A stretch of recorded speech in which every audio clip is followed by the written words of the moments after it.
സ്നേഹ തളിരെ പൊൻ കരളിൻ തേനേ ആയിഷ സഫ പൂമോളെ മധുവിൻ പൂവേ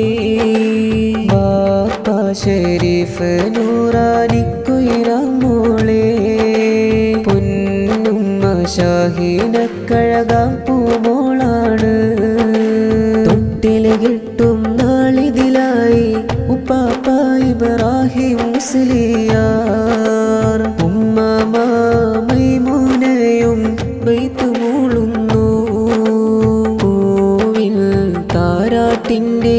ഇശലിൻ ചേലേ കുടുംബം ചേർന്ന് തൊട്ടിലാട്ടുന്നേ സ്നേഹ തളിരെ പൊൻ കരളിൻ തേനേ ആയിഷ സഫ പൂമോളെ മധുവിൻ പൂവേ